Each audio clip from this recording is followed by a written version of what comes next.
Oh, this is how to play Final Fantasy Tactics Advanced solo. So how do you play the game solo? Well, first you get rid of all your party members. You can sell all their stuff before you get rid of them. I mean, you can unequip all their stuff before you get rid of them. That way you can come in here and you can sell the stuff, and you can get yourself some good stuff. You can't get rid of Montblanc.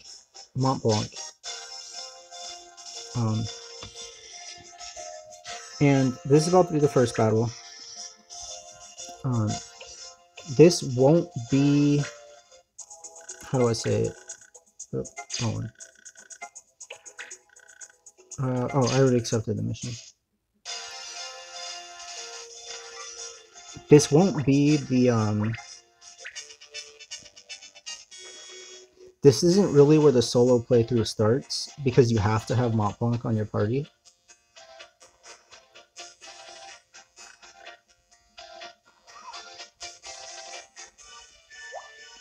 But there's a little trick to preparing.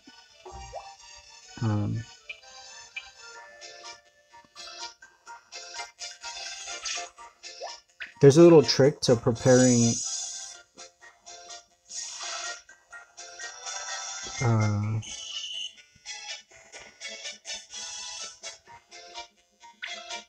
and I will be able to show that trick at the end of this battle.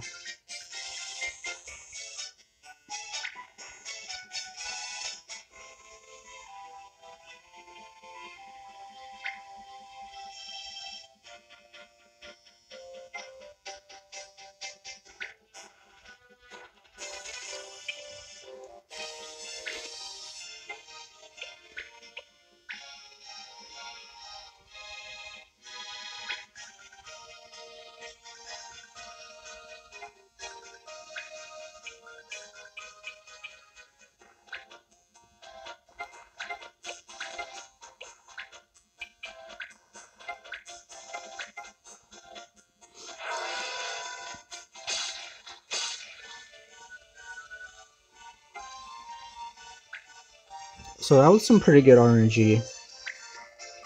There's a good chance that if you don't... you could also wait until after this match to get rid of the rest of your party members, and you could just play through this match with all your party members, just to make this match easier. Because starting from level 1, even playing with a bow and arrow, since you can't really get into random battles, you can't grind for experience. So in order to make up for that with having like only every time you go into a new mission, it's like harder and harder and harder. And so in order to make up for that gap in difficulty and experience, you have to kind of use first aid to kind of power level or grind yourself to a higher level so that you can actually stand on an equal footing. So playing solo, you have to get good at first aid.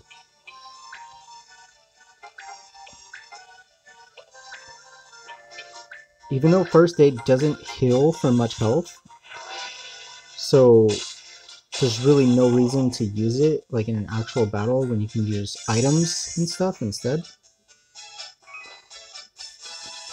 However, what it does do is it gives you experience. So unlike items, you can level up off of using first aid on yourself.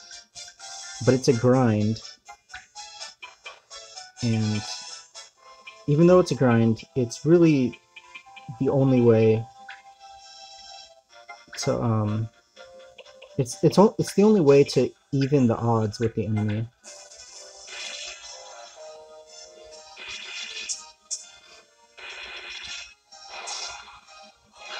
Also, you want to use combo as much as possible, especially to ensure your finishers.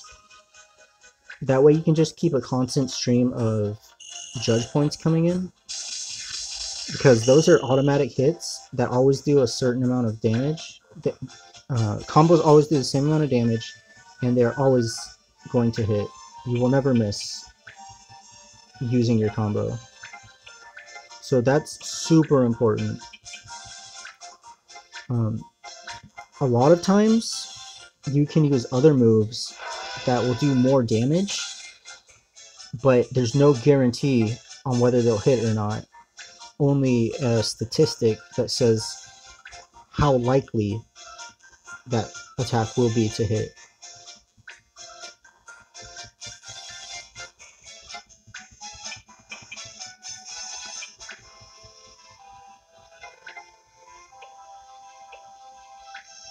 Like here, I wouldn't use combo because combo only does 30 damage.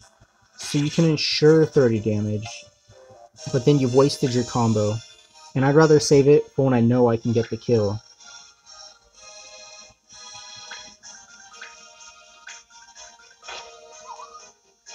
And he just took Montblanc out hella fast.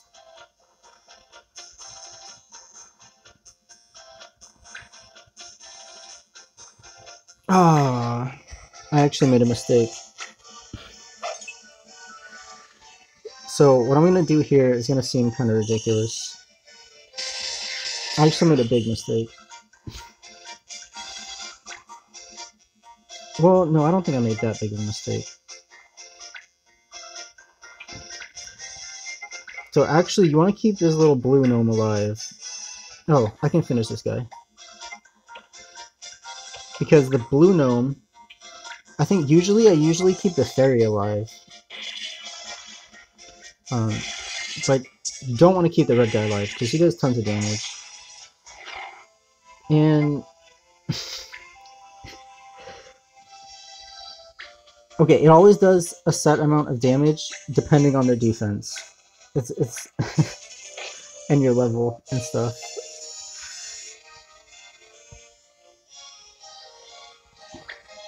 I thought it always did 30 damage, though, to be honest, so...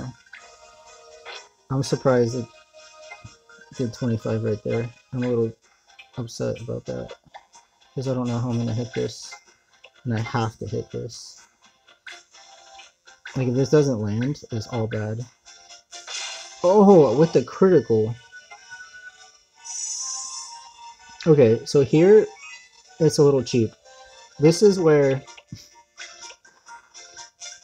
this is how you even the odds with the enemy.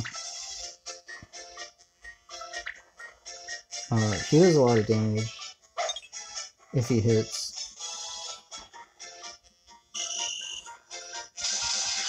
Okay, so this will be an example of kind of how you're supposed to do things.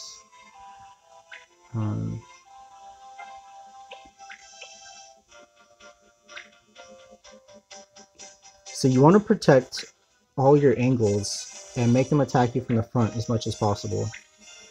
Oh, I should have used the healing potion.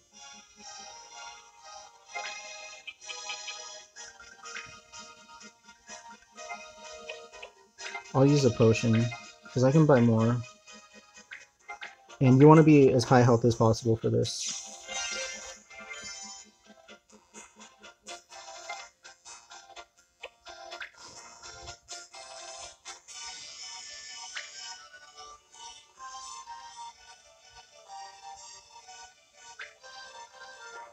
And what's good about this strategy is as long as you can find spots like this,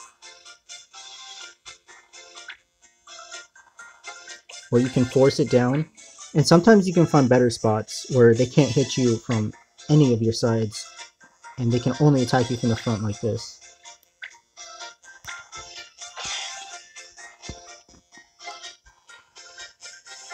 Okay. So now, you want to use first aid as much as possible.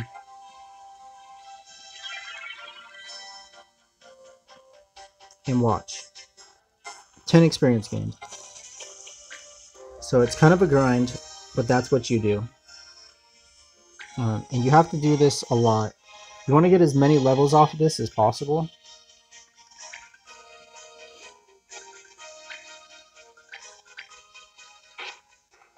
Because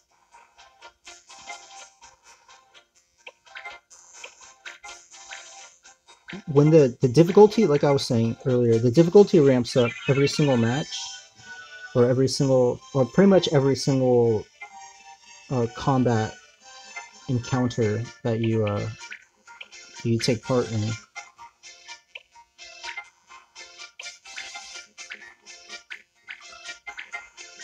And so I'm really just gonna sit here and do this. So I'm gonna pause it here. Okay. So I am now level 8, and I've got about 100 health, and I no longer want to grind. An interesting thing that happens, that I totally forgot happens, is that this guy, he was gaining levels. He was gaining levels from attacking me. So he went up like 3 levels, even though I went up like 6 levels.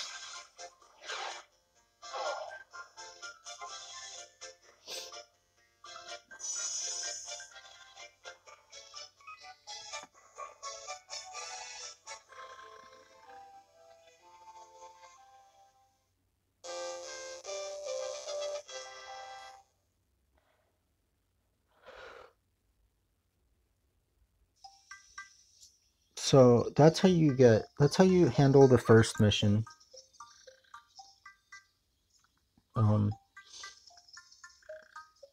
And honestly, the reason why you shouldn't bring other teammates into the battle, why you should just stick to Montblanc and March, is because of the turn order. If all the other characters are there and you have to grind out first aids, you have to go through all of their turns and get back to the first aid on March. So if you do this, make sure to stick to just Marsh and Montblanc. That way you can grind out those first aids. And you get 10 experience per first aid no matter what level you're at. And so it just takes 10 first aids to level up. And you can do that for as long as you want. So if you're really dedicated and committed, you could technically level yourself to max level. I think there are some factors that affects though. Like I think you gain certain stats when you level up as a certain class. Don't quote me on that though. Okay, so I'm just gonna end it here.